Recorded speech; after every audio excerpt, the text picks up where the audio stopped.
Salut à toutes, salut à tous, vous écoutez Tech Café, le rendez-vous hebdomadaire sur l'actu tech et ses enjeux de société. Nous enregistrons ce 236e épisode le 6 juillet 2020.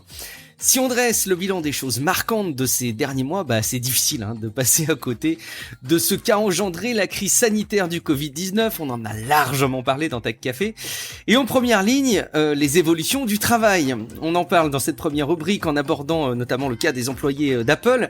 Et puis on suivra également les évolutions du monde du travail avec les automatisations qui se mettent en œuvre dans le monde du développement. Avec plus ou moins de clarté pour les premiers concernés, je vous relayerai ce qui a buzzé là ces derniers jours autour d'une vidéo assez virale.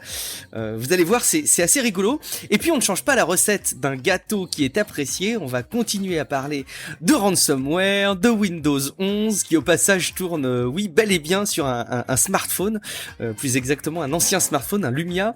Et on reviendra aussi sur l'évolution conduite par Google sur les applications pour Android. Vous savez peut-être aujourd'hui, les applications sur Android sont distribuées dans des formats qu'on appelle APK, les trois lettres APK. Demain, devrait être distribué au format AAB, avec comme promesse une optimisation du poids des apps. On y reviendra.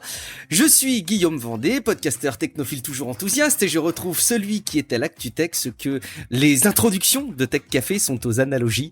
Auteur du livre Machine de jeu, c'est Guillaume Poggiaspala. Salut Guillaume. Oui, voilà, en essayant d'être un petit peu moins approximatif. Oui, forcément. Oui, c'est mieux de pas être trop approximatif comme le sont les analogies des intros de Tech Café, effectivement. T'as raison. Toujours en impro, toujours approximatif. C'est magnifique. Il y a un avis sur Apple Podcast qui n'est pas approximatif, Guillaume, c'est celui de Manu, qui dit super podcast. J'ai découvert Tech Café lors du passage de Guillaume, entre parenthèses un des deux, dans le rendez-vous tech de Patrick Béja, et j'écoute désormais l'émission depuis quelques mois. J'apprécie beaucoup la dynamique entre les deux Guillaume, ainsi que les sujets toujours extrêmement bien préparés, avec foison de jeux de mots et autres calembours qui font toujours plaisir. Merci et continuez comme ça. Écoute, merci beaucoup à toi Manu, et puis continue comme ça en nous écoutant dans Tech Café aux côtés du rendez-vous tech. C'est évidemment un grand plaisir qu'on t'accueille dans la grande famille des auditeurs. Et puis je me dois quand même de souligner quelque chose d'assez important avant qu'on parle de nos sujets de cette semaine, parce que oui, vous l'avez constaté depuis plusieurs années maintenant, Tech Café vous apporte une info, alors qu'on vérifie, qu'on creuse, qu'on met en perspective, et puis on se fait fort d'équilibrer le sérieux, le fond des sujets, et puis le ton léger que vous aimez tant dans les podcasts indépendants. Alors sincèrement, c'est un énorme plaisir, mais c'est aussi du temps qu'on consacre, et on s'en rend pas toujours compte, je pense, quand on écoute, du temps qui peut être passé pour produire ces épisodes, avec la veille, la lecture des articles évidemment, la confrontation des sujets, la préparation, pour rendre le tout le plus digeste possible dans un podcast. Alors si vous pensez que c'est le cas, en tout cas si vous en avez conscience, au moins en écoutant ce petit segment, je vous invite sincèrement, vous l'avez compris, à soutenir notre activité sur la page Patreon, patreon.com/techcafé. Et d'ailleurs, j'irai même plus loin. Quelque part, je vous encouragerai à soutenir les podcasts indépendants au sens large, même si c'est pas Tech Café forcément. Bon, c'est mieux de soutenir aussi plusieurs podcasts, dont Tech Café, évidemment. Mais les podcasts indépendants de manière générale, parce que ça tient qu'à vous, communauté de poditeurs de grande qualité, je pense qu'on peut le dire, de vous investir pour continuer à bénéficier de productions à la hauteur de vos attentes. Merci en tout cas beaucoup à ceux qui ont déjà fait la démarche. Alors, je fais un salut tout particulier à Christine Hu, à Antoine Dorion, à Matt Noublog, à Xavier Arnaud, à André Gentil, et même à Max Zedozer et Prismix qui renouvellent de leur côté leur confiance. Merci infiniment à vous qui avez fait la démarche de vous inscrire sur Patreon pour soutenir Tech Café. Merci. Sans autre forme de procès, nos news de cette semaine vont commencer par une actu à chaud, parce qu'au moment où on enregistre cet épisode, ça fait quelques heures qu'enfin nous sommes dans la confidence des plans de Nintendo concernant le futur de la Switch. On a déjà à plusieurs reprises parlé de la Switch Pro qui pourrait arriver. Les rumeurs étaient de plus en plus nombreuses et concordantes en nous disant qu'on devrait avoir une annonce. Alors on a eu une annonce, prenez des guillemets autour du mot annonce, parce que pas de grande messe et pas de grande prise de parole en vidéo pour nous présenter cette nouvelle version de la Switch. Ce n'est pas non plus une Switch Pro, c'est une Switch dite OLED, donc elle est vraiment présentée comme étant la Nintendo Switch, entre parenthèses, OLED. On attendait beaucoup de choses et je pense qu'elles sont pas forcément au rendez-vous, notamment on attendait une définition 4K en mode docké, donc quand la console est branchée sur la télé. Bon, c'est pas le cas, même si l'affichage est quand même amélioré avec ce format OLED et un écran très légèrement plus grand. Ça compte sur un appareil mobile, mais c'est un tout petit peu plus grand. Il y a un port Ethernet, donc on ne dépend plus que du Wi-Fi pour la connexion Internet, ça peut être cool. Et on a un petit peu plus de stockage, on passe de 32 Go à 64 Go de stockage. On a aussi le levier qui sert à positionner la Switch sur une table. Je suis pas sûr que ce soit la fonction la plus utilisée de la Switch, mais peut-être qu'on va l'utiliser plus dans cette nouvelle version parce que ça a été revu, et il faut dire que c'est plus un petit pied qui rendait la structure très fragile. Limite, t'avais l'impression d'éternuer, la Switch allait tomber en arrière. Là, je pense que ce sera un petit peu plus solide puisque ça prend toute la largeur de la Switch. Une diagonale avec une dalle avec une diagonale de 7 pouces. Donc ça fait pas une grosse différence, hein, notamment sur le format de la Switch, parce que alors les bordures sont un peu plus fines, mais en gros, bon, elle fait 24 cm 13 contre 23 cm 87 contre l'ancien format, donc à peine plus grande. Pas de cas au rendez-vous, avec du 1080p et du 720p sur la console. Guillaume, est-ce que tu penses que cette Switch OLED est une belle évolution ou une grosse évolution de la Switch ? Oui, non, bah c'est clairement pas une grosse évolution, mais c'est une évolution. Bon, et voilà, tu dis, on a une meilleure qualité, tout ça, une meilleure béquille. Ça, c'est bien, la meilleure béquille. C'est vrai, meilleure béquille. J'ai cherché le mot de la béquille, bien vu. Ouais. Non, mais c'est vrai. Puis bon, voilà, oui, l'écran OLED. Bon, moi qui ai eu une Vita et qui est qui me suis abondamment répandu en louange de l'écran de la Vita à l'époque parce qu'il était OLED. Bon, bah voilà, bon, un grand écran de 7 pouces OLED, c'est quand même vraiment sympa. Donc c'est vraiment bien. Alors évidemment, si on s'attendait à une Switch Pro, un truc avec, je sais pas, plus de RAM ou plus de puissance, bon, ou peut-être même un truc, tu vois, en déclinaison de salon, effectivement, qui aurait pu envoyer du 4K sur les écrans 4K qui sont quand même de plus en plus, de plus en plus fréquents aujourd'hui. Et effectivement, on pourrait être un petit peu déçu. Après, franchement, est-ce que c'est si surprenant, tu vois, si on prend en compte la situation actuelle sur le marché des composants électroniques, bah tu te dis que c'est peut-être pas le meilleur moment pour lancer une nouvelle machine, tu vois, avec un nouveau hardware, quoi, parce que bon, la Switch actuelle, il faut savoir qu'elle est gravée en 16 nanomètres, alors que l'original, en fait, donc la première version était gravée en 20 nanomètres, donc avec la chauffe et l'autonomie qu'on sait, quoi. Et donc ils sont passés assez rapidement en 16 nanomètres, qui donne une autonomie nettement meilleure quand même à la machine. Et donc si Nintendo avait voulu une machine vraiment plus puissante que ça, que la Switch actuelle, et qui conserverait la même autonomie, voilà, la même forme, la même taille, bah, il aurait probablement dû utiliser le processus N5 de TSMC. Et encore, en gros, si tu regardes bien, si tu regardes les specs, de N16, donc du 16 nanomètres au 7 nanomètres, on a 40% de perf en plus, et du 7 nanomètres au 5 nanomètres, on a 15% de perf en plus. Donc ça veut dire qu'au total, le 5 nanomètres, il est 67% plus performant, à conso égale. Donc si on parle de la Switch originale, oui, on aurait eu 2 fois plus de puissance, mais si on parle de la révision actuelle, hein, qui est celle que tout le monde a l'habitude d'utiliser plus ou moins, on n'y est même pas en fait.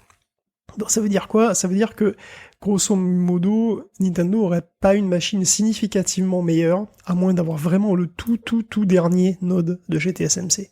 Donc les puces les plus actuelles, quoi, hein, un petit peu comme Apple. Sinon, la machine devrait être juste plus chère, hein, tout simplement, ou plus grosse, ou avoir un petit peu moins d'autonomie. Et le 5 nanomètres de TSMC, il existe, hein, mais tout le monde en veut. Tu vois, c'est ça le problème, c'est que ça se bouscule littéralement, quoi.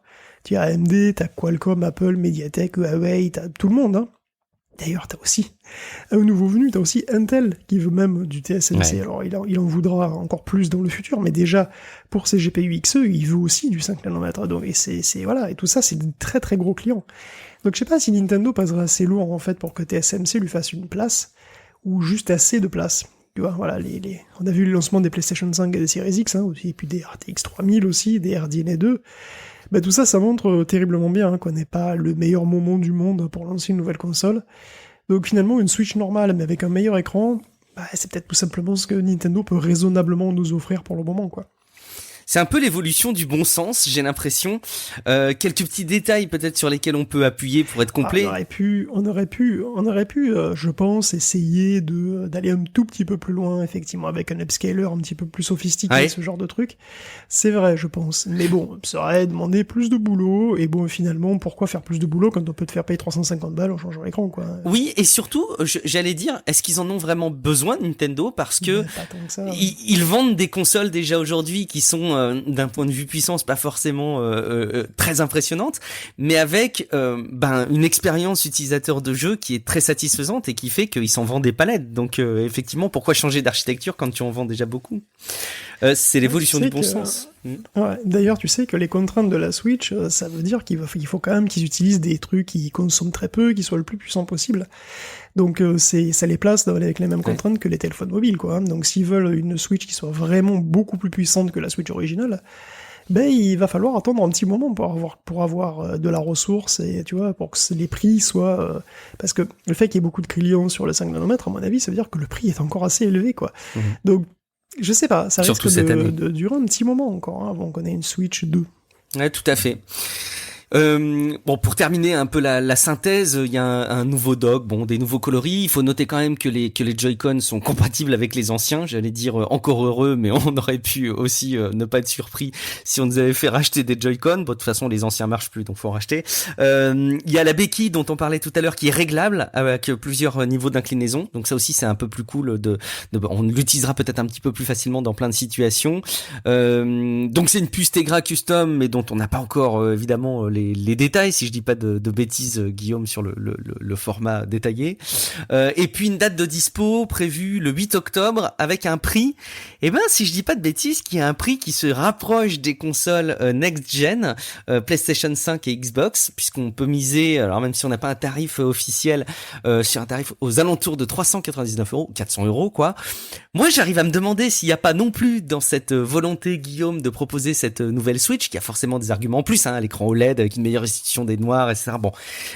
Mais pas un gros changement, une volonté de se positionner en face des consoles next-gen qui vont peut-être avoir une place en fin d'année au pied du sapin. Est-ce que c'est pas une manière de valoriser encore plus une console pour peut-être papa-maman qui voudrait offrir une console à la famille et qui doivent choisir légitimement entre toutes les consoles du marché et qui du coup retrouve avec ces arguments-là et ce prix-là le sentiment de faire vraiment jeu égal dans l'expérience de jeu vidéo face à d'autres consoles. Est-ce que tu penses que c'est très exagéré ou pas de ma part de penser ça ? Bah écoute, il suffit de brancher ça sur une télé, puis la question elle est vite répondue. Oui, non mais je suis pas en train de dire que l'expérience est comparable. Moi je le sais qu'elle est pas comparable. Mais est-ce que tu penses que papa-maman, ne testant pas forcément les consoles, n'ayant pas forcément connaissance de ce qu'il y a derrière, ils voient une nouvelle Switch, ils voient le prix, et est-ce qu'ils se disent pas finalement c'est quelque chose de comparable aux autres consoles ? Je prends peut-être les gens pour des idiots et ne le prenez pas mal. Oui, non mais écoute, ils ont peut-être joué l'arnaque, hein. C'est voilà. Tu le dis clairement. Pourquoi pas, hein. Tu le dis clairement. Oui. Bon, on verra combien il s'en vend. Moi, je mise qu'il va évidemment s'en vendre beaucoup et qu'en plus, ce sera pas des déceptions et que les gens sont très contents de leur Switch OLED. Dites-nous. Je suis sûr que l'écran, il va donner un confort de jeu qui sera vraiment sympa. Attention, hein. Moi, je dis pas c'est sûr. Hein. C'est sûr. Et pas de meilleure autonomie, hein, au passage, évidemment, il n'y a pas de gain d'autonomie. Ils n'ont pas donné de détails sur le processeur, mais à mon avis, c'est exactement le même. Il n'y a pas de détails à donner, c'est juste la même chose, il n'y a rien à dire. Ah, raison. Bon, effectivement, ce serait hautement probable. Écoute, Guillaume, on va passer aux vrais actus tels que tu les avais préparés pour cette émission. Je le disais tout à l'heure, on va parler déjà, pour commencer, des impacts sur le monde du travail, notamment concernant les employés Apple, Guillaume, qui veulent de la flexibilité et Tim Cook qui veut pas leur donner cette flexibilité qu'ils attendent pour le retour au monde du travail tel qu'il est repensé aujourd'hui. Bah écoute, c'est juillet, c'est l'été. Bon, ça n'a pas l'air du tout. Hein, non, c'est vrai. C'est bien de le rappeler. Mais bon. C'est quand même l'été, donc c'est les vacances, où ça le sera bientôt. C'est le meilleur moment pour parler boulot. Bon, on va pas revenir évidemment sur les surprises qui attendent cascade dans ces 2 dernières années. C'est évident que le monde du travail a radicalement changé pour plein de monde, et que ces changements allaient être structurels en partie, profonds en tout cas, et que plein allaient perdurer. Hein. Donc on s'est très vite d'ailleurs essayé à deviner lesquels et comment. Hein. Déjà en octobre 2020, il y a un rapport du Forum économique mondial qui s'appelait The Future of Jobs, qui donnait quelques chiffres et tendances. Alors à l'époque, on notait déjà que 44% d'écoles blanches télétravaillaient. Les inégalités entre les travailleurs, les plus et les moins qualifiés, s'étaient déjà accrues, et elles menaçaient de s'accroître encore, avec un recours assez massif à l'automatisation. C'est quand même 43% des business qui voulaient automatiser plus et décroître leur masse salariale dans la foulée. Alors, les employeurs estiment qu'aujourd'hui, il y a 15% à peu près d'emplois qui sont redondants, et que ça pourrait passer à 9% en 2025. Donc les nouveaux types d'emplois, quant à eux, pourraient passer de 7,8 à 13,5%. Donc en gros, il y aurait des destructions et des créations d'emplois. Mais bon, selon les chiffres, le compte n'y est pas, quoi. Et donc on s'attend à 85 millions d'emplois qui pourraient manquer à l'appel d'ici 2025. Bon, ça, c'est ce que disait donc le Future of Jobs, qui était pas super. Après, c'est pas complètement étonnant, puisque bon, la pandémie, ça motive l'automatisation de certaines tâches. Alors que bon, jusqu'à maintenant, c'était pas forcément une priorité, tu vois, mais comme dit Casey Warman dans le New York Times, une fois qu'un boulot est automatisé, c'est très très peu probable qu'il revienne jamais. Tu m'étonnes. Donc dans l'article, il donne des exemples. Alors il y avait celui de Checkers, moi je connaissais pas, mais c'est une chaîne de fast-food qui a vu bondir la demande en confinement, et il y avait personne pour la satisfaire. Donc ils ont contacté des gens chez Valiant AI, qui ils leur ont fait un système de reconnaissance vocale pour les commandes, tout simplement. Et donc ça, c'était seulement à Atlanta, et c'était temporaire. Finalement, ça marche tellement bien que ça va être étendu à tout le pays. Alors c'est vrai que pour les autres technos, d'ailleurs, il y a une boîte qui s'est mise à la réalité augmentée, par exemple, parce qu'elle pouvait pas faire venir les experts pour regarder un problème in situ. Et donc, en gros, les techs dont on parle depuis des années, comme ça, elles font finalement adopter avec la pandémie. Parfois, c'est même un détail tout con. Il y a une chaîne de restaurants canadienne qui s'est munie d'un grill double face. Quand c'est rigolo, c'est double face, ça veut dire qu'en gros, il n'y a pas besoin d'un gars qui retourne les burgers, voilà, tout simplement. Mais ça fait du boulot en moins, déjà. Retourner les burgers, c'est un truc en soi. Ah oui. Et voilà, il y a aussi des découpeurs de viande, et mine de rien, c'est un boulot qui demande un vrai savoir-faire, en l'occurrence ça, de découper la viande. Donc c'est pas nouveau, évidemment, les caisses automatiques, les robots, les entrepôts, tout ça dans les entrepôts, voilà, tout ça, c'est classique, quoi. Mais ça s'est accéléré notablement depuis 2020, donc voilà, l'automatisation, ça peut aussi augmenter la productivité à emploi égal. Tout dépend de la manière dont c'est implémenté, bien sûr. Donc on verra bien si les conclusions qui sont assez pessimistes donc du World Economic Forum sont pertinentes, parce que 2025, c'est quand même dans pas si longtemps. Mais c'est vrai que si on regarde le présent, ce à quoi on s'attend pour la rentrée et les prochains mois, c'est une fin progressive du télétravail généralisé, donc avec un retour au bureau. Et c'est vrai pour les boîtes tech aussi, évidemment, et une chose est sûre, c'est que rien ne sera plus jamais comme avant. Donc tu parlais d'Apple, et en fait, Apple, avant la pandémie, il voulait quasi pas entendre parler de télétravail. Aujourd'hui, Apple promeut un modèle de travail hybride, avec présence sur site lundi, mardi, jeudi, obligatoire, et le reste, éventuellement remote. Et c'est quand même une rupture énorme avec la position d'Apple et de probablement à peu près tout le monde finalement avant la pandémie.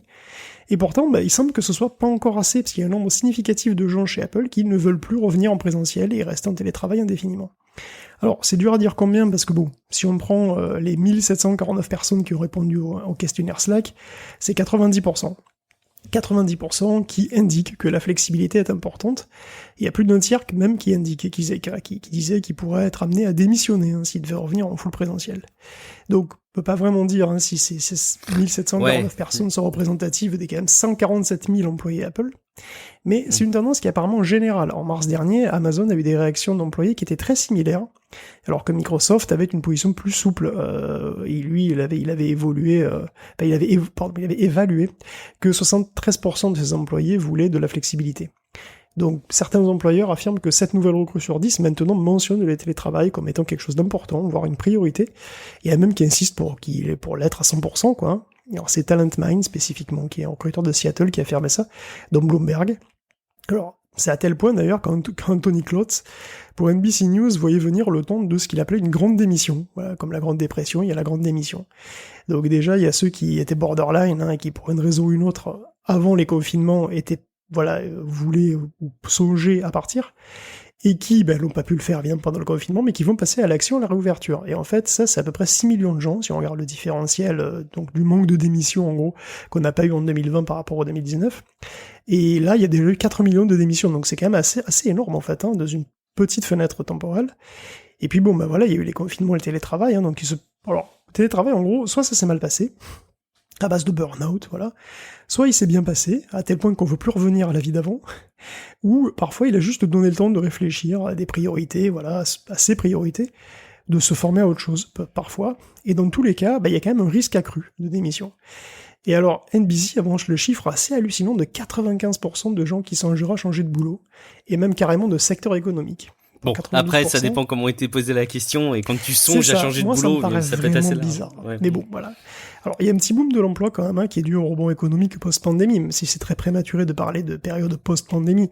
Il y a quand même la vaccination qui permet une réouverture relativement rapide de quelques secteurs, pas mal de secteurs même. Donc, aux US, on voit clairement un boom de la demande pour des serveurs, des femmes de ménage, des vendeurs, et c'est logique, puisque en gros, c'est tous les jobs qui ont disparu avec les confinements. Et donc, il y a quand même 9,3 millions de postes à pourvoir aux États-Unis, c'est au dernier chiffre, ce qui est assez phénoménal. Bon, tout ça, c'est assez spécifique aux US d'ailleurs, mais je pense pas qu'il y ait les mêmes proportions ici, mais je pense que même en France, il y a quand même, clairement un avant et un après, quoi. Je sais pas, toi, ce que t'en penses. Alors, c'est vrai qu'en oubliant les chiffres qui sont sans doute très, il faut prendre quand même avec des pincettes. Est-ce que tu penses qu'il y a vraiment un avant et un après? Est-ce que, il y a eu des changements comme ça, des lignes de faille, comme on dit? Ouais, les gens ont touché du doigt quelque chose qui semblait probablement inconcevable pour eux, et les mouvements de société entre collaborateurs font que nécessairement c'est un mouvement qui changera la donne durablement. Je pense qu'il y a plein de boîtes qui n'envisageaient, à l'image d'Apple, mais je crois que c'est assez représentatif, qui n'imaginaient pas le télétravail et qui maintenant peuvent l'envisager. Déjà, c'est un chouette mouvement. Après, j'ignore pas non plus la difficulté que ça peut être pour des personnes. Moi, j'ai vécu, je t'avoue, et je prends mon petit témoignage comme étant une possibilité. Je suis pas en train de dire que c'est représentatif ou significatif. En tout cas, c'est mon témoignage. Mais j'ai vécu le travail à distance de manière parfois compliqué, surtout quand tu te retrouves dans des situations où ta maison elle est pas faite pour, le fait que tu peux être en travaux, le fait que ce soit pas optimisé pour passer autant de temps chez toi, et que tu doives garder des enfants. En fait, tu as tendance à tout faire mal. Donc je pense que ce mouvement, globalement, il est enclenché, et c'est évident que les entreprises pourront pas faire comme avant. Maintenant, je peux aussi regarder d'un œil un petit peu curieux en disant que quand j'entends des collaborateurs qui disent on peut plus revenir en arrière, au fond, pourquoi on pourrait pas revenir en arrière? Effectivement, qu'on fasse preuve de flexibilité pour s'adapter aux futures crises sanitaires qui vont arriver, parce qu'évidemment qu'il y en aura d'autres, tôt ou tard il y en aura d'autres. C'est beaucoup de bon sens, et c'est quelque part responsable de la part d'une entreprise de se pencher sur le sujet. Maintenant, de le mettre en place systématiquement, je vois pas pourquoi ça devrait être un automatisme. Je pense par contre que ça va être des critères qui vont faciliter le fait d'aller choisir une entreprise plutôt qu'une autre, et ça va accroître la concurrence dans le recrutement pour les collaborateurs, puisque tantôt ils vont être intéressés par certaines entreprises qui vont avoir des conditions de télétravail qui leur seront mieux appropriées, et donc ça va sans doute engendrer encore plus de concurrence dans le recrutement de certains collaborateurs pour certains profils. On verra ce que ça donnera. En tout cas, Guillaume, tu en parlais, il y a de l'automatisation à tous les niveaux. Tu as donné des exemples assez parlants. J'avais pas identifié ce double grille de burger, là, ce double grille de steak, mais c'est très malin. C'est une super idée, c'est très malin. Et tu vas nous parler aussi de l'automatisation dans le monde du développement, Guillaume. C'est un petit peu partout, donc l'automatisation n'est pas seulement sur les boulots les plus manuels, entre guillemets. Moi, je me souviens de pods qui disaient que les outils de dev ne cessaient de devenir plus sophistiqués à tel point qu'il avait besoin de moins de temps, qu'il avait même besoin de moins de gens, en fait, pour faire la même chose qu'il y a 5 ou 10 ans. Ça continue, puisque GitHub dévoile son Copilot, qui est, pour faire simple, un système d'autocomplétion pour Visual Code, mais c'est un système d'autocomplétion vraiment chargé aux stéroïdes, puisque au lieu de compléter le nom d'une variable, d'une fonction, comme on a quand même l'habitude, Copilot, il écrit carrément les fonctions entières, complètement. Donc il faut l'imaginer comme une sorte de GPT-3, mais adapté pour le code. Donc GPT-3 pouvait déjà pisser du code, mais c'était pas vraiment sa spécialité. Ce truc-là, il est fait pour. Donc là, en gros, il faut imaginer que, comment ça se passe, vous êtes dans votre Visual Code, vous mettez un commentaire, / avant pour dire ce que vous voulez faire, donc par exemple, je sais pas, énumérer les jours de la semaine, et après tu commences à taper, en ce que tu veux, Python, Java, PHP, et Copilot, lui, il va écrire le code qui correspond. Il va te le suggérer, évidemment. Donc, et le truc, c'est qu'il prend en plus le contexte du code. Donc, tu vois, si tu écris donc cette fonction si donc tu choisis cette fonction pour les jours de la semaine, par exemple, après, il va s'attendre à ce que tu fasses pareil pour les mois, tu vois, parce qu'il est dans un certain contexte. Si tu définis un utilisateur et que tu commences à écrire en mode d'un nom par défaut, Bah donc il va te pondre la ligne, et ensuite il va comprendre, enfin en tout cas il va supposer que tu veux aussi définir d'autres paramètres classiques comme le prénom, l'âge, etc. Donc c'est assez impressionnant, il y a des vidéos qui montrent ça, et franchement c'est assez bluffant. Bon évidemment le truc va pas tout faire, il va pas tout faire bien non plus. D'ailleurs, GitHub n'assure pas que le code produit va marcher ou même simplement se compiler. C'est-à-dire, c'est vraiment un truc qui est généré et bon, il y a toutes les chances que ça soit du bon code, mais c'est pas complètement certain. Donc, il peut totalement se planter. On sent quand même un potentiel pour accélérer les tâches ingrates, tu vois, les blocs de code stéréotypés, ce genre de trucs. Est-ce que ça sera vraiment utile aux pros? Est-ce que ce sera plus proche d'un copilote ou d'un pote un peu bourré sur le siège passager qui essaie de lire la carte routière du Cantal? Je sais pas. Est-ce que ça va pas multiplier des erreurs dans le code? Je sais pas, parce que le code c'est subtil quand même, on ne dirait pas, mais le choix d'un type de variable ou un autre, tu vois, par exemple, ben, ça peut être crucial. Là, pour un type de variable, la suggestion peut marcher à 99%, et après, il y a 1% des cas ça marche pas, tu passes 10 heures dessus et essayer de comprendre pourquoi. Bon, je sais pas, faut voir. Ça a du potentiel, mais il faut quand même être toujours évidemment très prudent. Pour le moment, le truc est plus à l'aise en Python, en JavaScript, Ruby et Go apparemment, mais il peut sans doute donc, il connaît d'autres langages, mais enfin il est un petit peu moins doué. Bon, il peut sans doute aider du coup dans les cas faciles, mais évidemment c'est toi qui restes pleinement responsable de ton code. Donc Copilot ne menace pas encore la moitié des jobs de codeur, faut pas exagérer. Puis de toute façon, il reste un domaine où il ne sera jamais à la hauteur. Ce domaine, c'est le COBOL. C'est pas une blague, Tu sais que 9 grosses boîtes sur 10 seraient inquiètes de la disparition du savoir-faire relatif aux vieilles machines. Quand je dis vieilles machines, c'est 70-80, tu vois, c'est des trucs, c'est pas Windows 95, c'est bien avant. Donc, parce que ces vieilles machines, en fait, ils en ont encore, et elles tournent sur de vieux programmes. Donc des programmes en COBOL, qui serait le plus... Mais en fait, le COBOL, limite, c'est le plus mainstream, tu vois, c'est la grosse star, le COBOL.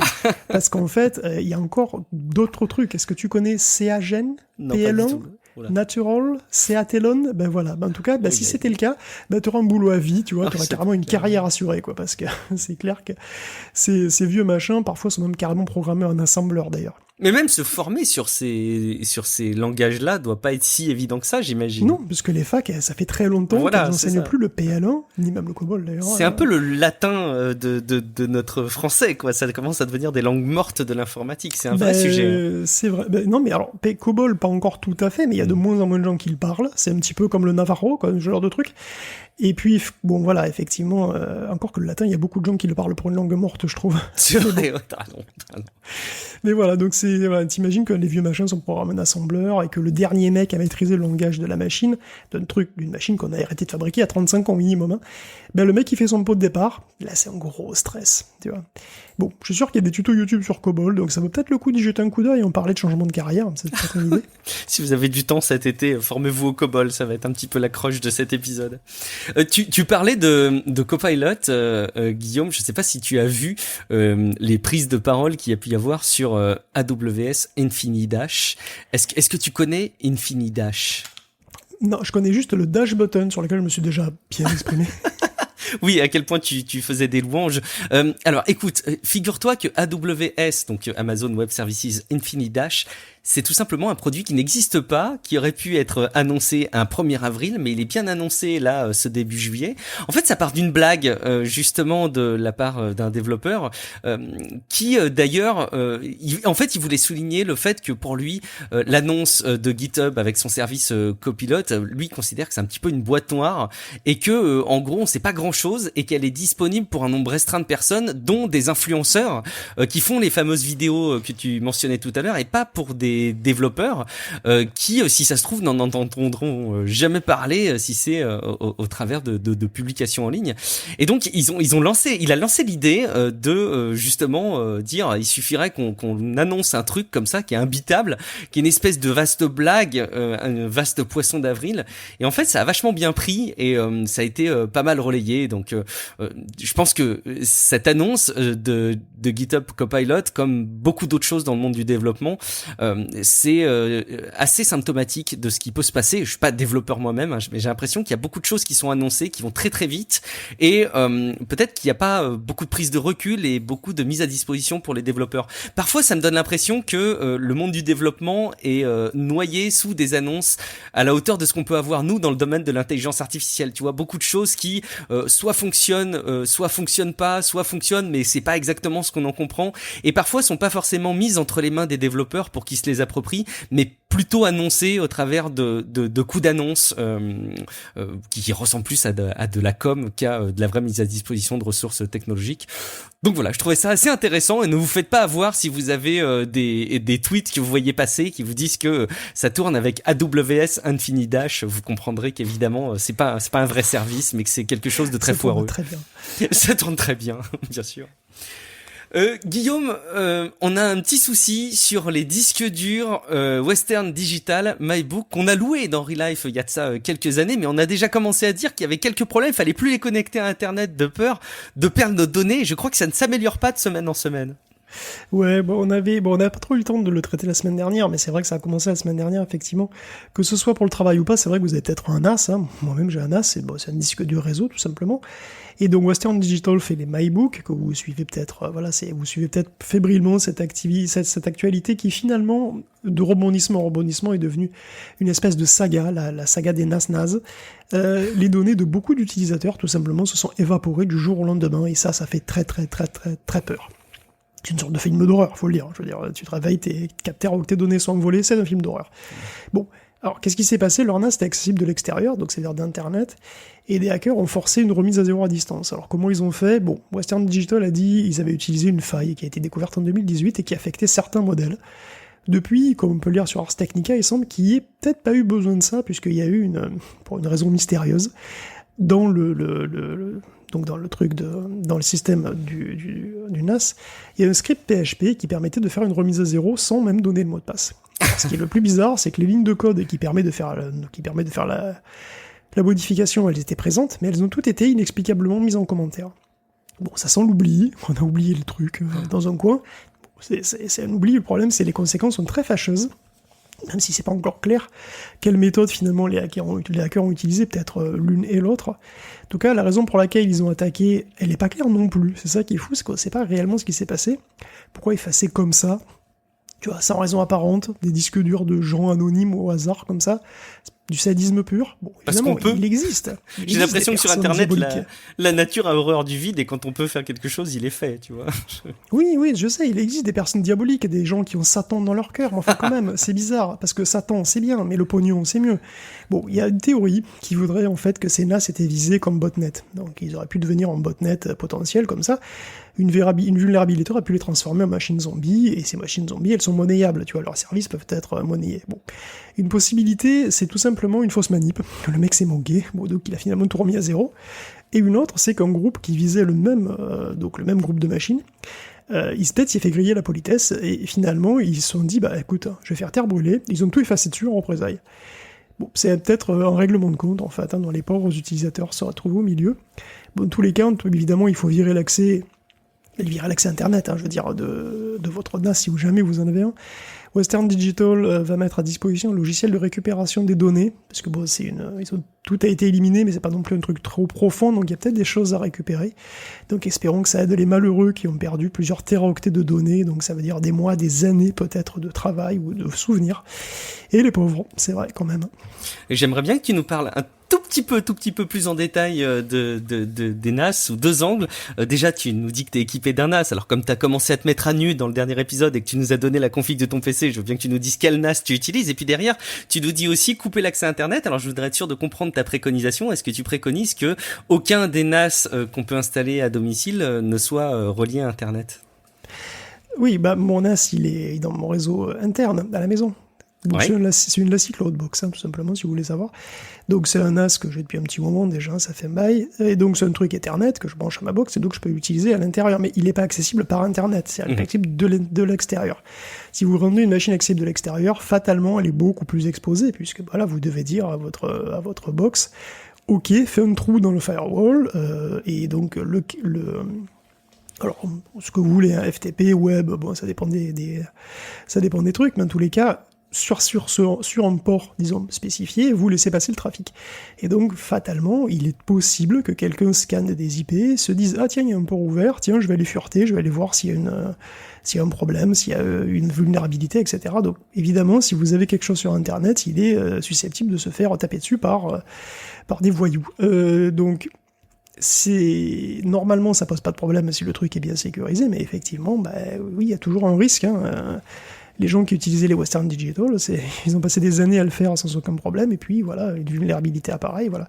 Le risque zéro n'existe pas, donc évidemment, si vous n'avez pas strictement besoin d'accéder à vos données de l'extérieur, c'est-à-dire d'Internet, de l'extérieur de votre domicile, désactivez l'accès tout simplement, et ne le gardez qu'en local. C'est vrai que c'est vexant parce que un des intérêts du NAS, c'est aussi de pouvoir aller dans la famille, chez les amis et de pouvoir montrer les photos que tu as sur ton NAS à distance et de pouvoir les partager comme ça. C'est un des intérêts d'un NAS qui paraît un peu trivial, mais de pouvoir accéder de partout à ton contenu qui est hébergé chez toi, surtout avec la fibre, ce qu'il permet aujourd'hui. Et naturellement, moi, si je devais me tourner vers cet usage, ce que je fais pas. Oui, voilà, peut-être que c'est ce que tu allais dire, désolé, mais effectivement, ce que je sous-entends, c'est que quelque chose qui est exposé à Internet est en danger. Ouais. Ce qui veut dire, on ne met pas ses bijoux de famille en danger. Je veux dire, tu les mets pas, tes bijoux de famille, tu les mets pas sur le trottoir, tu vois, je veux dire, bon, donc c'est pareil. Tu peux avoir un NAS pour partager des choses que tu mets sur Internet, mais pas une sauvegarde de toute ta vie que tu mets comme ça un accès sur Internet. Ça, c'est pas très prudent. Bon, on est d'accord, effectivement. Alors, ça veut pas dire qu'il faut plus acheter des disques, des NAS Western Digital ou des NAS en général, mais voilà, soyez aussi soigneux sur les usages que vous en faites et mettez en regard les rapports risques-bénéfices comme d'habitude. On en reparlera peut-être. Il y a un épisode sur les NAS que vous pouvez retrouver dans le flux du podcast qu'on avait dû enregistrer l'an dernier avec l'ami Gaëtan. Si jamais le sujet vous intéresse, je vous invite à aller sur techcafé.fr, vous tapez NAS dans le champ de recherche et vous allez tomber sur cet épisode. Il faudra que je le réécoute pour voir s'il mériterait d'être actualisé. Le truc, c'est que souvent les NAS sont de grosses capacités. Donc on a tendance à les utiliser comme des backups, comme des sauvegardes. Ouais. Mais si tu fais ça, il faut pas le mettre en ligne. Tu le mets en ligne que des trucs qui peuvent être grillés. Oui, tout à fait. Et d'ailleurs, ça peut être intéressant d'avoir deux NAS éventuellement pour des usages différents. Bon, ok. Vous avez suivi les précaux autour de l'actualité sur les Western Digital. Allez, on change de rubrique que tu as cette fois-ci savamment intitulée Plus c'est gros, point de suspension. Je vous laisserai compléter le titre. C'est au choix. Oui, tout à fait. Il y a plein de possibilités, vous allez voir. On va commencer par parler forcément de ransomware, Guillaume. Oui, alors je sais, moi aussi j'ai l'impression que toutes les semaines je dis pareil, mais bon. Ouais, mais c'est le show de l'actualité, les ransomware, c'est chaud. Ben oui, et puis on bat des records toutes les semaines, moi qu'est-ce que j'y peux? Donc cette fois, c'est quand même un putain de record, si j'ose dire. Puisque c'est Revol, encore, pour ransomware, encore, c'est vrai, mais là, c'est la plus grosse campagne qu'on ait jamais vue, je pense, puisque le groupe se vante pas moins d'1 million de victimes, et demande une rançon de 70 millions de dollars. Alors, le million... Bon, on ne sait pas à quel point c'est exagéré, mais par contre, on sait qu'il y en a plusieurs milliers, ça c'est sûr, donc c'est du lourd. Le FBI s'est plus donné de la tête, hein. Tous les secteurs sont concernés, finance, tourisme, secteur public. Il y a la chaîne Coop en Suède qui avait 800 magasins paralysés, il y a des stations essence, des pharmacies. En fait, en majeure partie, c'est des petits business. Alors pourquoi des petits business? Parce que beaucoup avaient en commun d'avoir recours à des prestataires de services qui utilisaient des outils de management de Kaseya. Apparemment, VSA, qui est un outil d'administration à distance, aurait été hacké par Revol. Et ils auraient trouvé une faille 0D, quoi. C'est dommage. C'est une faille 0D que l'Institut hollandais des vulnérabilités était sur le point de rendre public. Pas de bol. Patatras. Et donc, ils l'ont fait avant. Donc, d'après Kevin Beaumont, en fait, le ransomware arriverait chez les victimes via une update Kaseya. Et comme VSA, c'est un outil d'administration, il a tous les pouvoirs. Et donc, quand t'as tous les pouvoirs, c'est très facile de tout chiffrer. Donc, l'attaque de Kaseya a commencé très opportunément vendredi dernier, c'est le week-end du 4 juillet. Et les rançons vont de 45 000 à plusieurs millions de dollars. Et donc, il y a un forfait déchiffrement à 70 millions. Ouais, je sais pas si tout le monde se cotise, je sais pas trop comment ça marche. Bon, écoute. Qu'il ne faut pas payer, on rappelle la préconisation. Enfin, donc, c'est même à se demander si Revol a pas eu les yeux plus gros que le ventre, parce que je sais pas comment ils gèrent ça. Ils ont des milliers de victimes, je sais pas comment ils gèrent ça, ça doit être un enfer, en fait, même pour eux, je comprends pas. Et en plus, ils attirent toute l'attention sur eux, tu vois, ils font monter les tensions américano-russes d'un cran encore, comme si c'était pas nécessaire, franchement. Donc ouais, c'est un petit peu bizarre, cette histoire, mais apparemment, c'est la plus grosse campagne de l'histoire, j'ai l'impression. Encore une fois, hein, c'est toujours le même sujet. Quand c'est possible, c'est fait. Et on peut aussi souligner la description que tu avais faite il y a 2 épisodes, remonter de 2 épisodes dans le flux du podcast pour écouter la partie où Guillaume faisait un panorama un petit peu de ce que c'était que l'univers du ransomware de par ses acteurs.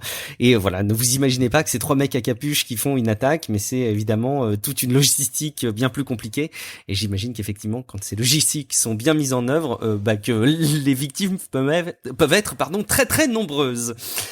Un autre gros, c'est Windows 11, dont on a largement parlé dans le dernier épisode, mais on en reparle un petit peu là cette fois-ci sous l'angle de sa compatibilité avec le matériel.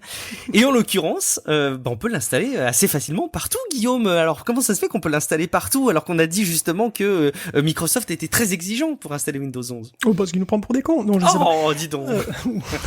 Écoute, Microsoft n'est pas encore revenu sur ses exigences matérielles pour Windows 11. J'y crois encore. Exigences matérielles qui ne sont pas appliquées donc à la Insider Build qu'on peut donc librement essayer sur toutes les machines qu'on veut et qui montrent donc bien que ces exigences sont pas sont pas très justifiées techniquement. Alors pour enfoncer le clou, il y en a certains qui sont amusés à installer Windows 11 sur un Raspberry Pi 4 et sur un Lumia 950 XL. Alors, et ça tourne. Le Raspberry Pi fait tourner Windows 10, donc c'est pas super étonnant. Ouais. Le Lumia, c'est vrai que c'est marrant. Alors, les moins de 20 ans, ce qui nous écoutent, ne savent peut-être même pas ce que c'est qu'un Lumia, et on les pardonne volontiers, puisqu'il s'agit d'un des derniers Windows Phone, qui date de 2015. Donc à l'époque, les téléphones avaient leur propre version de Windows, mais aujourd'hui, il semble que Windows 11 on ARM, donc tourne sur le Snapdragon 810 qui équipe le téléphone. C'est-à-dire 4 cœurs Cortex A57 à 2 GHz, en 20 nanomètres, c'est une puissance qu'on retrouve aujourd'hui dans des téléphones à 100 balles. Mais un Core i7 Kaby Lake, c'est pas possible. Bon, écoute, je vous laisse juger. Bon, ça tourne probablement sur ton toaster, Guillaume, effectivement. Mais ils voudront pas qu'on l'installe parce que c'est pas assez sécurisé. Allez, un petit mot sur iCloud, puisque alors bon, il y avait certains aspects dont on se doutait, mais là on a eu des informations qui nous permettent de mieux mesurer les choses. Donc au sujet de iCloud, donc vous savez, le service cloud d'Apple, in fine, il s'avère qu'il y a énormément de quantités d'iCloud qui sont tout simplement sur des serveurs de Google, Guillaume. Pas seulement, mais effectivement, qui est le plus gros client de Google Cloud, et de loin, c'est Apple, et voilà, avec un contrat de 300 millions de dollars pour stocker, tiens-toi bien, 8 millions de téraoctets. Bon, moi je réalise pas du tout ce que c'est. Est-ce que tu pourrais nous dire en disque dur Western Digital NAS ce que ça représente? Enfin, ça dit pour leur taille, tu me diras. Exactement, mais à peu près 8 millions de... parce que je sais pas, c'est les NAS de 1, 2, 3 Tera, enfin 4 Tera, je sais pas, ce genre de truc. Bon, moi à leur place, je ferais du chia, tu sais, je farmerais du chia. Oui, c'est vrai. Ça serait génial. Et en fait, j'ai calculé, figure-toi. Pour rigoler, j'ai calculé combien ça ferait si tu formais du chia sur 8 millions de téraoctets. Le chia a énormément baissé, figurez-vous, parce que là, il est en dessous de 300 $. Et donc, si tu utilises 8 millions de téraoctets, tu gagnes 58 000 chia par mois, soit à peu près 16,6 millions de dollars.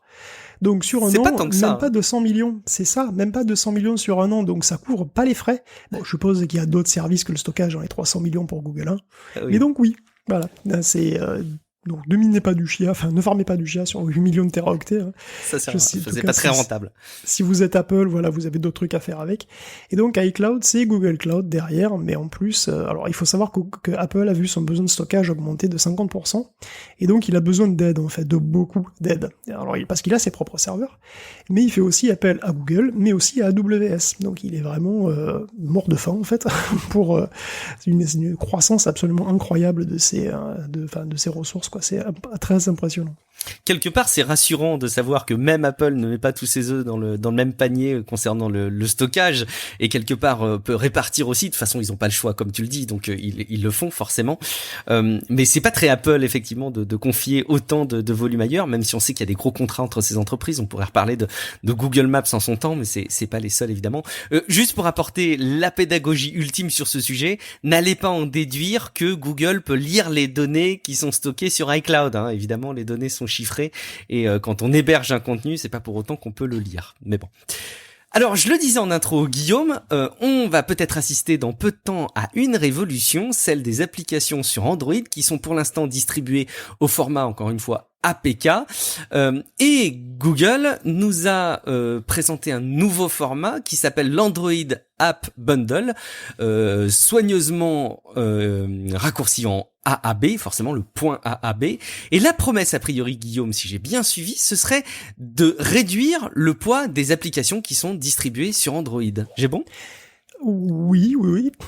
Enfin, c'est leur intention, on est d'accord. Le truc, c'est que c'est un petit peu technique, mais en fait, finalement, c'est assez important. Puis c'est un rapport aussi avec les positions dominantes et tout ça. Tu sais, quand on est dans une ambiance, tout ça, antitrust avec Amazon, tout ça, Facebook, machin. Et en fait, les devs Android vont devoir passer à un autre format, effectivement, s'ils veulent passer par Google Play, en tout cas. Donc, depuis toujours, effectivement, on utilise les APK. Un APK, c'est un gros zip, dans lequel il y a le code et les données. En l'occurrence, tout le code et toutes les données. Alors c'est ça le problème. Parce qu'il y a tellement de téléphones différents qu'une appli, en fait, on doit prévoir plein de trucs. Donc il y a les diverses langues, déjà. Il y a les résolutions d'écran. Et donc, pour chaque résolution d'écran, ou en tout cas pour un certain nombre de résolutions, tu peux avoir des assets adaptés, voilà, des graphismes adaptés. Le cas échéant aussi, tu peux adapter les sons, limite, ou les types de CPU, voilà. Donc tout ça, c'est dans le même APK. Il faut tout prévoir. Et donc quand tu télécharges un APK, tu télécharges la plupart du temps tout, donc des trucs inutiles pour ton appareil. Et pour réduire ça, Google veut passer donc à l'AAB, donc l'Android App Bundle. Le principe, c'est que tout le bordel est dans la bundle, donc comme dans l'APK original, mais donc tu donnes ton AAB à Google Play, et à l'autre bout, Google Play, lui, en fonction de la configuration de ton téléphone, puisqu'il la connaît, il va créer un APK spécifique pour toi. Donc c'est le site Google Play, sur Internet, dans le cloud, qui crée l'APK, que toi tu vas télécharger sur ton téléphone et que tu vas installer comme d'habitude. Donc à la clé, Google effectivement annonce une moyenne de 15% de gain en taille pour les APK, donc ils vont être plus petits. Et de son côté, évidemment, parce que c'est lui qui télécharge, voilà, c'est de lui que tu télécharges tout ça, c'est 10 pétaoctets de bande passante économisée en téléchargement par jour.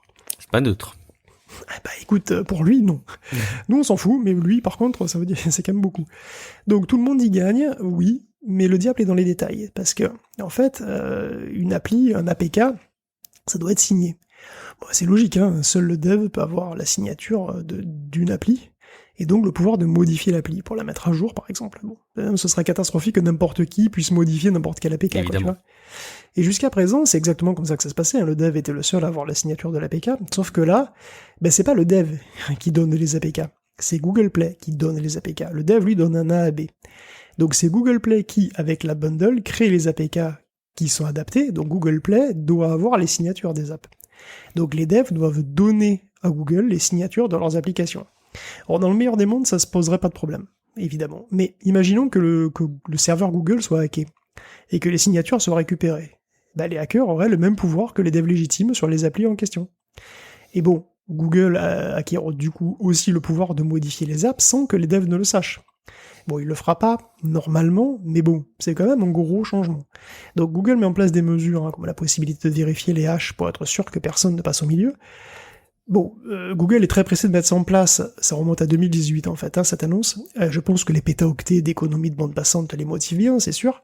Cela dit, c'est indéniable que ça donne encore plus de pouvoir à Google. C'est peut-être un truc qui risque d'être un petit, de peser dans la balance à un moment ou à un autre, va savoir. Est-ce qu'on pourrait le mettre en perspective du choix de Microsoft, même si c'est évidemment pas exclusivement cette décision qui motive le choix de Microsoft, mais donc le choix de Microsoft pour Windows 11 de mettre à disposition l'Amazon App Store, donc le magasin d'applications Android, mais d'Amazon, qui n'est pas le Google Play Store. Est-ce que tu penses qu'il y a une volonté de la part de Google de faire en sorte que les développeurs développent encore plus pour le Google Play Store et peut-être un peu moins de facilité à distribuer leurs applications sur d'autres stores, parce que aujourd'hui, si je dis pas de bêtises, un développeur d'une application Android peut très facilement la mettre à disposition sur Google Play, mais aussi sur d'autres magasins. D'ailleurs, il y a plein de développeurs qui ont commencé à les mettre à disposition sur le site d'Amazon. Ok, ça change pas, ça facilite pas les choses. Non, ils peuvent le faire. Ils peuvent quand même créer des APK eux-mêmes et les distribuer ailleurs. C'est pas interdit, c'est toujours faisable. C'est juste que s'ils veulent passer par Google Play, qui est quand même évidemment la plateforme ultra majoritaire, il faut qu'ils donnent la clé à Google pour que Google puisse lui créer les APK. Voilà, ce qui pose des problèmes ou pas, mais en tout cas, ce qui est un vrai changement. on suivra ce changement, forcément. On va passer à une rubrique publicitaire. Alors, il n'y a pas de pub dans l'épisode de Tech Café. On n'a rien à vous vendre cette fois-ci. On n'a rien à vous mettre en avant. Par contre, il y a beaucoup d'autres sujets qui tournent autour de la pub, donc on va vous relayer. Allez, on va commencer par Google et Microsoft qui, ça y est, hein, ils sont plus copains. Pendant un temps, ils avaient tous les deux sorti le drapeau blanc pendant plusieurs années. Mais il est grand temps de revenir à leurs origines, à retrousser les manches et à se faire la guéguerre juridique. Guillaume. Oui, c'est super. Enfin, c'est vrai qu'on parle souvent de procès entre plein de gens, mais jamais de procès entre Google et Microsoft, hein, c'est bizarre. Ils s'entendent très bien, c'est pour ça. Et en plus, pourtant, ils ont plusieurs secteurs en commun, tu vois. Et en fait, c'est vrai que il y en a pas eu, tout simplement parce que ils ont signé un traité de non-agression mutuelle en 2015. Vraiment. Bon. C'était à l'époque, c'était vraiment de guerre lasse, puisque à l'époque, ils avaient pas moins de 18 procès en cours, pour toutes sortes de brevets, surtout et n'importe quoi. Et ça a plutôt bien marché d'ailleurs, hein, c'était calme. Voilà, le monde était en paix. Mais rien n'était résolu en fait, puisque voilà, Google a un moteur de recherche, Microsoft aussi, Google a une régie pub, Microsoft aussi, et ainsi de suite. Et la pub, c'est le cœur de métier de Google, et donc il recule devant rien pour offrir la meilleure expérience possible à ses clients, quitte à tordre un petit peu la concurrence. On se souvient du scandale du projet Bernanke, bien protégé, voilà, c'est Bernanke, mais bien prononcé Bernanke. Et c'est en avril dernier, hein, c'était le Wall Street Journal qui révélait ce système pour permettre aux annonceurs de mieux positionner leurs enchères avec Google Ads. En fait, il y avait un contentieux sur les pubs en ligne qui a émergé après seulement 3 ans de trêve entre Google et Microsoft, parce que justement Google traînait les pieds pour supporter le format de pub de Bing et Search Ads. Donc pour des pubs de Bing, je crois que c'est Search Ads 360, un truc comme ça. Bon, c'est sûrement un truc à 360 quoi qu'il arrive. Et donc Microsoft accusait d'ailleurs Google de favoriser sa plateforme aux dépens de Bing. Et de fait, d'ailleurs, de plein d'autres gens, puisqu'il y a plein de gens qui utilisent Bing. Il y a DuckDuckGo, il y a Yahoo désormais, il y a Ecosia, bon. Et bon, c'est là-dessus un petit peu que donc ça s'est concentré, et c'est là-dessus aussi que le torchon brûle, hein, que la guerre va recommencer. Et à la clé, il y a des procès, et à la clé, il y a des révélations rigolotes, hein, des révélations rigolotes pour nous, les podcasts tech, hein, et rigolotes pour les juristes aussi spécialisés dans le droit à la concurrence. Donc bon, je pense que c'est le pire moment pour faire ça, mais ils vont le faire.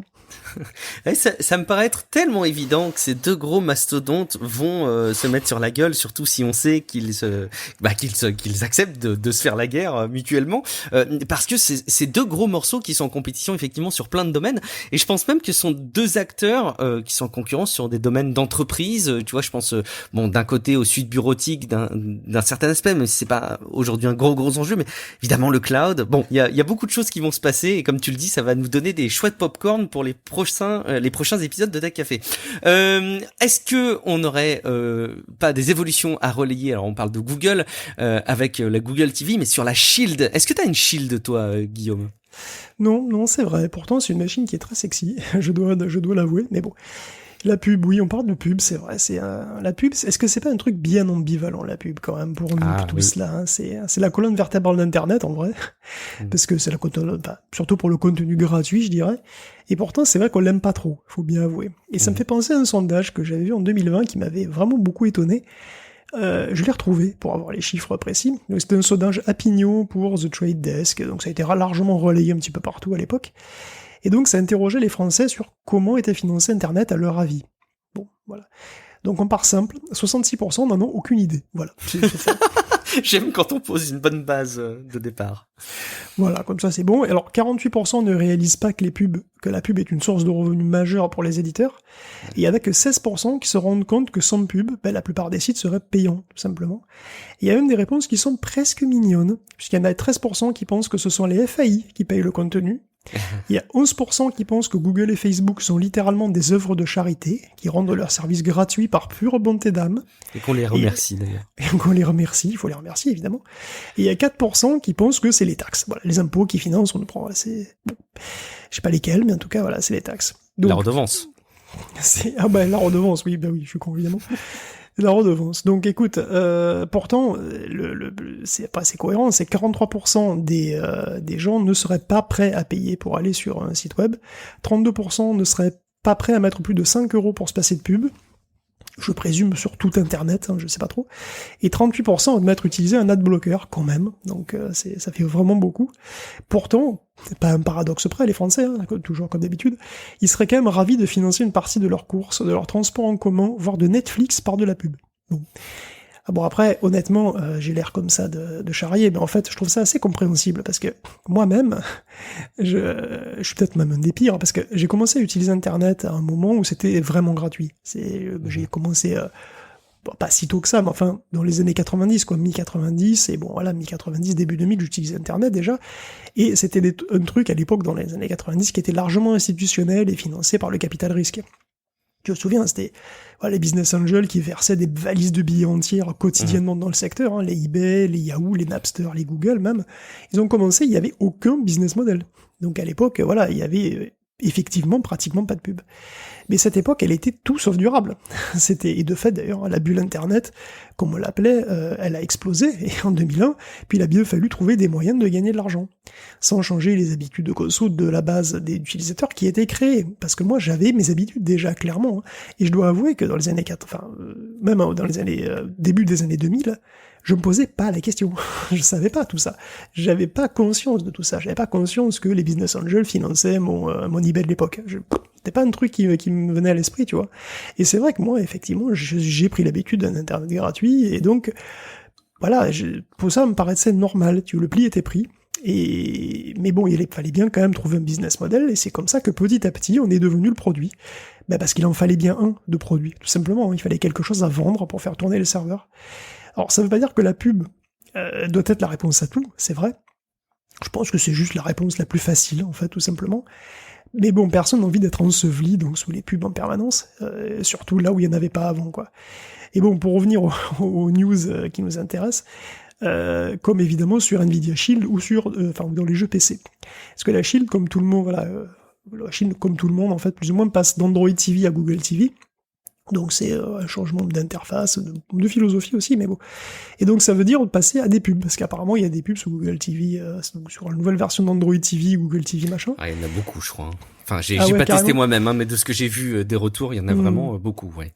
Le résultat, c'est un bon review bombing sur l'application Android TV, alors parce qu'apparemment ça passe mal. Bon, pourtant des pubs à la télé, c'est pas un truc jamais vu, enfin bon.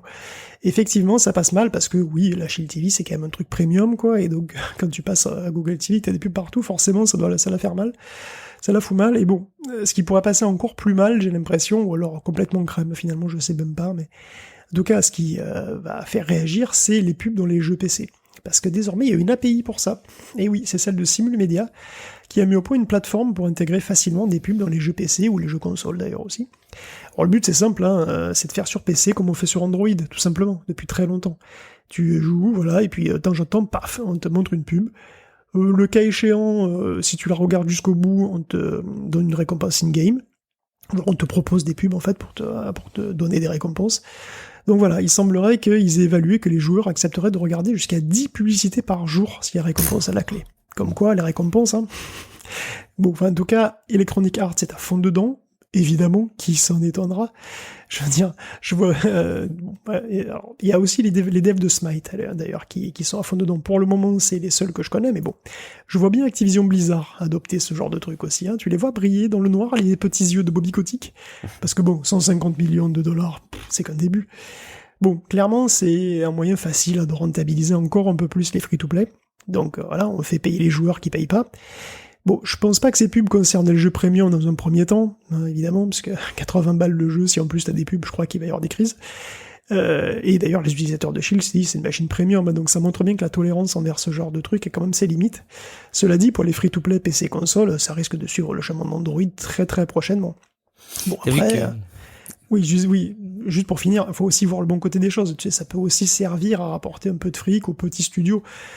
En essayant d'être un minimum optimiste, tu vois, t'es un petit studio, si tu fais payer ton jeu, t'auras moins de clients que si tu le fais pas payer, et si tu mets des pubs, tu peux quand même un peu le rentabiliser. Bon, Je sais pas. Est-ce qu'il faudra ça? Est-ce qu'il va falloir attendre un adblock pour Origin? Je sais pas, c'est possible. C'est très intéressant que tu aies commencé par l'angle de la perception par les utilisateurs de la publicité.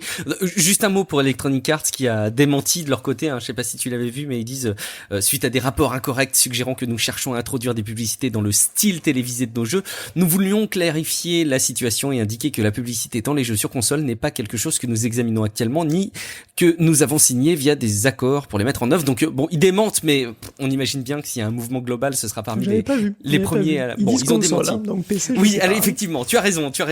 Là encore une fois, le diable se situe dans les détails, mais bon, on verra de toute manière. C'est vrai que c'est très facile de critiquer la publicité. Et puis on peut le voir aussi de notre côté. Tu vois, il y a de la pub maintenant au début de Tech Café, pas dans tous les épisodes, mais c'est là où je trouve que le modèle d'un Patreon, alors qui permet pas de faire vivre des gens encore aujourd'hui pleinement, mais est un modèle très sain. Maintenant, la question qu'on peut se poser, c'est de la viabilité, parce que tu disais tout à l'heure que la pub c'était le moyen le plus facile, mais c'est le moyen le plus facile et le plus efficace, je pense, quand tu as un média en ligne pour générer des revenus. Donc cette double qualité fait de la publicité probablement le moyen de financement qui sera préféré encore longtemps, et on va très vraisemblablement le voir arriver partout. Là où je suis satisfait sur le domaine de la pub, Guillaume, c'est quand je me rappelle à chaque fois de cette offre dont je me rappelle plus le nom, mais de Bouygues Télécom à l'époque, qui te proposait à l'époque des cartes prépayées dans tes lignes sans abonnement, le fait d'avoir alors soit tant de temps de communication par téléphone mobile, soit le double, mais à condition que tu écoutes une publicité avant d'appeler. C'est un modèle qui n'a absolument pas marché, et quelque part ça, je pense qu'on peut se satisfaire de voir qu'il y a des limites quant à l'utilisation de la pub pour le grand public. Le grand public est pas prêt à tout en matière de pub. Ça nous rappelle même certains épisodes de Black Mirror d'ailleurs. Allez, on passe à la rubrique jeux vidéo. On parlait d'Electronic Arts et de la pub dans les jeux vidéo. On va parler de Sony qui fait son shopping en ligne, Guillaume. Ouais, on parle de pub et de jeux vidéo. Il est ressorti la semaine dernière d'ailleurs que Sony était pas très facile à vivre pour les petits développeurs indépendants. Il y a plusieurs d'entre eux qui se sont exprimés sur le fait que des trois consoliers, Sony est le pire. En ce qui concerne quoi ? La communication finalement, et la mise en avant des petits titres. Ça confirme un petit peu ce qu'évoquait Cassim, c'est-à-dire que Sony se concentre de plus en plus sur ses blockbusters, les jeux AAA, et puis il néglige un petit peu les petits studios qui ont du mal à exister. Donc il semble que ça coûte $25,000 pour avoir une chance d'être découvert sur le Play Store, et encore c'est vraiment un minimum. Alors que Microsoft et Nintendo, ils font un peu tourner les nouveautés, ils mettent en avant les jeux promos automatiquement, tu vois, les promos, par exemple, tu peux demander des promos quand tu veux sur Switch, mais chez Sony, non, il faut attendre il faut attendre que ça vienne de Sony, quoi, j'ai l'impression. Bref, 30% de commission, ça passe quand même assez mal chez pas mal de studios, et les chiffres de vente parlent d'eux-mêmes, puisque si tu prends les deux exemples qui sont donnés, il y en a un, c'est Matthew Wright, et il y a Christian Botea, qui donc viennent de deux studios indés différents, et qui indique que leur part de revenus venant de PlayStation, elle est carrément ridicule, quoi. C'est 3% pour l'un, 0,3% pour l'autre, alors que le premier fait 60% de ses ventes sur Switch, et l'autre 91% de ses ventes sur Steam. Donc il serait plus facile d'exister sur Steam que sur PlayStation. C'est quand même assez incroyable, qui l'aurait cru. Donc aucune plateforme n'est parfaite de toute façon, mais de toutes, il semble que celle de Sony soit la plus difficile, si vous n'êtes pas sur AAA. Donc Sony, qui vient d'ailleurs de s'offrir Housemarque, donc le studio derrière Returnal, il s'est aussi acheté Nixxes, qui est spécialisé dans le portage de jeux PC, et il se murmure qu'il pourrait racheter Bluepoint, qui sont les masters du remaster. Donc Sony étoffe son portefeuille de studios. Il reste loin de la folie de Microsoft, ils sont quand même beaucoup plus parcimonieux sur les rachats. Par contre, il va falloir y aller dans le rachat, puisque je sais pas si t'as vu, mais Ghost of Tsushima run Director's Cut. Ouais. J'ai eu du mal à comprendre, j'ai juste vu le titre, mais c'est quoi un jeu en Director's Cut ? Ça veut dire que t'as des contenus en plus ? Parce qu'un film en Director's Cut, je peux comprendre, mais... Oui, là, en fait, ça veut strictement rien dire en Director's Cut pour un jeu, très honnêtement. Ça veut strictement rien dire. Là, ça veut juste dire que c'est une version de Ghost of Tsushima qui est optimisée PlayStation 5 et qui a un DLC intégré sur une île supplémentaire, donc du contenu en plus. Et ce contenu, il sera payant. Alors, le truc, c'est qu'en fait... il est payant même si t'achètes la version Director's Cut ? Non, la version d'origine. En fait, le truc, c'est que donc Ghost of Tsushima, tu peux l'avoir sur PlayStation 4. Si tu l'as sur PlayStation 4, tu peux y jouer sur PlayStation 5 en rétrocompatibilité. Par contre, les améliorations PlayStation 5, elles font partie de la Director's Cut. Et pour avoir cette Director's Cut, il faut payer soit acheter la Director's Cut à 80 balles, soit payer 30 balles si tu es déjà possesseur de Ghost of Tsushima d'origine. Ok, c'est très clair. Alors, le problème, c'est que, donc c'est très clair, c'est un petit peu rat. Oui. Parce que, je veux dire, autant je comprends que le DLC, la nouvelle île soit payante, pourquoi pas, mais ils auraient pu mettre les améliorations PlayStation 5 gratos directement de téléchargement, comme ça se fait sur Xbox One. C'est un petit peu, voilà. Donc c'est un petit peu rat. Évidemment, c'est sans doute moins rentable aussi pour Sony. Bon, c'est pas très commerçant, on va dire. Après, c'est pas le seul, hein, Sony, à être pas très commerçant, puisque le truc le plus ridicule que j'ai vu cette semaine, je pense que c'est à Ubisoft qu'on le doit, c'est assez édifiant. Donc, on commence par le scandale. C'est le scandale Might and Magic 10, enfin X, je sais pas exactement, je pense que c'est Might and Magic X peut-être. Je sais pas si t'as vu ça. Non, je l'ai pas vu du tout. Par contre, je me rappelle avoir joué à un Might and Magic, mais je me rappelle plus quel numéro. On peut vite s'y perdre, mais j'avais adoré à l'époque ce que j'avais fait. C'était très agréable. C'est pas tout jeune. Ouais. Il y avait deux visions. Alors c'est peut-être toujours pareil d'ailleurs sur les Might and Magic, hein, mais il y avait la vue château où tu faisais évoluer tes personnages ou tes tours. Je me rappelle plus. Et après t'avais des versions combat. Oui, j'aimais beaucoup. Donc c'était C'était Heroes of Might and Magic. Ah oui, pardon. Ah bah très bien, je confonds complètement. Ok. Ouais, parce que Might and Magic, c'est un dungeon crawler qui est très ancien. Ah oui, c'est ça, je confonds. Et après, c'est devenu un jeu donc tactique, tour par tour, machin. Voilà, donc ça, c'était Heroes of Might and Magic. Ouais. Et donc Might and Magic X Legacy, c'est un dungeon crawler hein, qui reprend en fait les bases des anciens, voilà, avec évidemment un truc un peu plus modernisé, mais enfin bon, c'est rétro old school, quoi, on va dire. Et bon, ce truc rétro old school, donc faut voir que c'est quand même, voilà, un jeu de dungeon crawling old school, et ben il nécessitait une connexion permanente. Alors que voilà, c'est un dungeon crawler solo, donc c'était complètement ridicule, c'est juste le DRM, en fait, tout simplement. Donc ça, c'est le scandale. Ensuite vient l'insulte. L'insulte, c'est que Ubi décide de couper les serveurs DRM du jeu. Donc, bah, tant pis pour toi. Les jeux ont une date de péremption aujourd'hui, hein, je sais pas si tu savais. Et donc, bon, les joueurs ont trouvé un moyen de contournement qui marche pour le jeu principal, mais qui malheureusement marche pas pour le DLC. Et donc, voyons le désarroi de ses clients, hein, et la débrouillardise comme ça, qui démontre bien l'intérêt et la passion même, hein, qui existe encore autour de ce jeu. Bah, t'imagines peut-être qu'Ubi allait publier un ultime patch pour supprimer le DRM en ligne. Ce serait revenu en arrière. Voilà, ou je sais pas, qui publie le code serveur, je sais pas, n'importe quoi. Non, ils ont viré le jeu de Steam, tout simplement. Voilà, c'est... Parce que voilà, donc le jeu n'est plus exploité, il est explicitement abandonné par son éditeur, mais tu crois qu'il serait fait cadeau à la communauté, ou même qu'Ubisoft aurait fait cadeau du jeu aux gens qui l'ont acheté? Non, quelle idée, franchement. Donc c'est assez pathétique, hein, voilà, moins que ce soit une regrettable erreur, bien sûr, mais enfin, j'en doute un petit peu. C'est le genre de choses, on pourrait ne pas être choqué de voir des législations arriver en disant clairement que les éditeurs de jeux vidéo, mais j'imagine qu'il y a d'autres métiers rattachés derrière cette typologie d'activité, ne devraient pas avoir l'autorisation de couper comme ça des accès. Bon, c'est évidemment très compliqué à mettre en œuvre. Non, mais ils devraient pas être autorisés à couper l'accès sans donner des moyens. Oui, voilà, oui, pour la pérennité, bien sûr, oui, bien sûr, pour la pérennité du jeu. Écoute, bon, très bien. C'est un monde difficile quand même. Écoute, très bien, on continue avec Intellivision, Guillaume. À chaque fois que je vois cette marque, je pense à la console que j'utilisais tout petit avec les disques là, et les grandes manettes avec les fils. C'est dingue, bah ouais. C'est vrai que l'Amico, on en a parlé pour la dernière fois en août 2019. Oui, je me rappelle, ça remonte un petit peu. Et déjà, j'avais dit que ça me rappelait ces usages de quand j'étais petit. Ah, j'ai dû chercher pour le savoir. Ce truc me semble dans les limbes depuis toujours, un petit peu comme la nouvelle Atari VCS. D'ailleurs, c'est aussi la même volonté de ressusciter une vieille gloire du jeu vidéo. Enfin, gloire, on s'entend, hein, parce que presque personne, sauf toi, se souvient d'Intellivision, je crois. Surtout en Europe.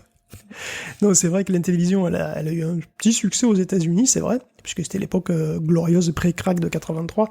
Donc le jeu vidéo, c'était une nouveauté florissante, donc il y avait des bornes, il y avait la console Atari, tout ça en force. Puis évidemment, il y avait d'autres concurrents, il y avait ColecoVision qui arrivait un petit peu après. Il y avait les Intellivision, donc de Mattel, et oui, le fabricant de Barbie.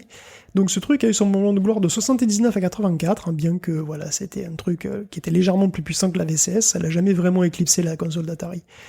Et donc, de cette console, je pense qu'on retient surtout des manettes improbables, hein, qui ressemblent à deux télécommandes vintage, rattachées par des fils en tire-bouchon, comme le téléphone de mamie. J'adorais ça. J'imagine qu'à l'époque, c'était très très rigolo. Mais bon, pourtant, la marque Intellivision a été rachetée. Et même que c'est pour sortir une nouvelle console, et même que cette console, c'est l'Amico. Sans doute pour trop respecter l'esprit de son ancêtre, et d'ailleurs, elle a aussi deux manettes bizarres qui se rangent sur la machine.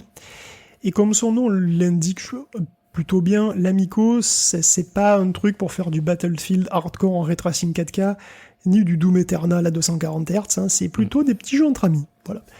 Des petites parties amicales, dans une ambiance bon enfant, tu vois, où on se défie avec fair play, où on se quitte amicalement pour aller manger des apéricubes en toute amitié. C'est-à-dire en ne gardant pas tous ceux aux olives pour soi. Voilà, il faut en laisser pour les autres, des apéricubes aux olives. m'énerve ça. Donc l'Amico, c'est familial, c'est inoffensif. La preuve, même son processeur est inoffensif. C'est un Snapdragon 624, donc c'est un truc qui équipe des téléphones à 100 balles voire moins. Franchement, ça fait pas de mal à une mouche. Alors, encore plus choupi, les manettes ont des écrans aussi et des CPU. Alors ces CPU, c'est des bébés CPU, c'est des bébés CPU tout mignons mais qui sont pas très joufflus. 240 MHz, c'est sans doute pas assez pour une machine à laver moderne. Peut-être pour, je sais pas, des grille-pains ou des rondes serviettes, je sais pas. Bon.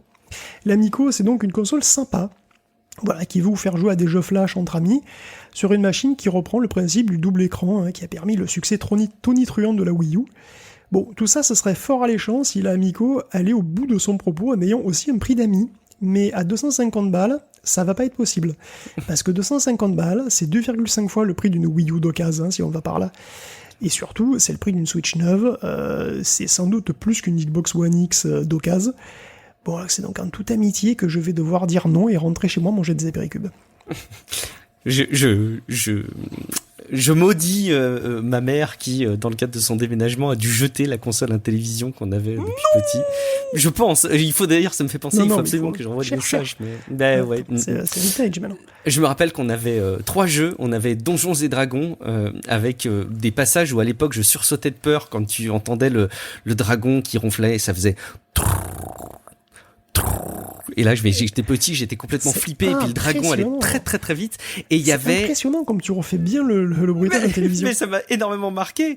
Il y avait Space Invaders, qui fonctionnait diablement bien, et un jeu qui s'appelait, alors je croyais dans mes souvenirs que c'était Star Trek, mais en fait c'était Star Strike, et c'était des mouvements de vaisseau dans une espèce de passage comme ça en creux. Ouais, c'était incroyable. Pas... Ah attends, peut-être je confonds. C'était pas le truc avec les astéroïdes qui se mettent en deux?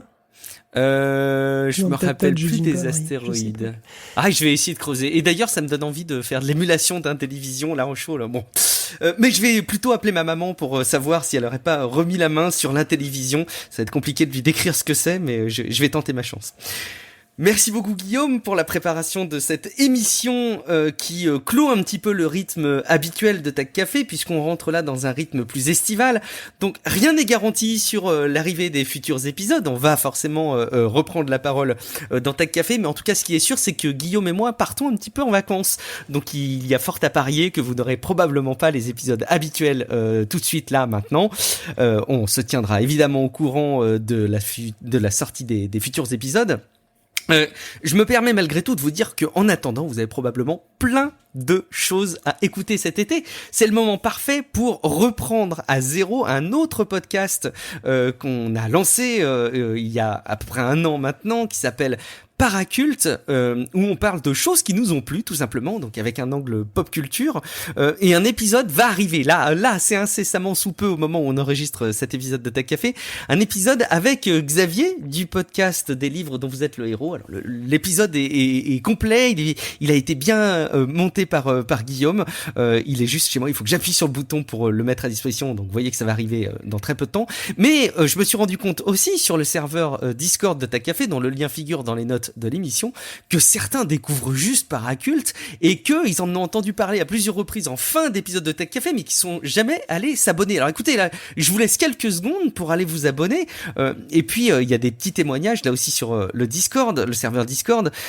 avec par exemple Tulkas qui dit trop heureux, j'ai droit de magnifiques ex-libris pour l'achat de mon volume de Beastars et de la nouvelle série de l'auteur dans le même univers. C'est la bonne occasion pour commencer la série. En plus, la saison 2 de l'animé arrive le 15 juillet, car oui, Guillaume avait fait un dossier sur Beastars et Brand New Animal.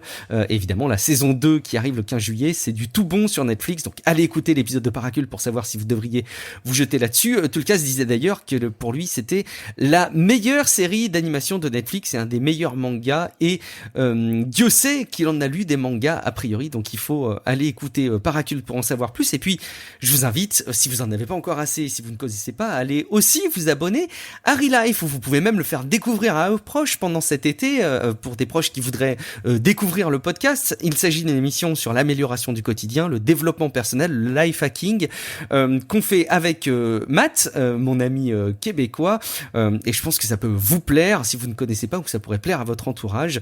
Dans le dernier épisode, on a donné entre autres 10 trucs pour améliorer vos présentations. On a parlé de Twitter Blue, de Cooper, de Apple Notes sur iOS et iPadOS.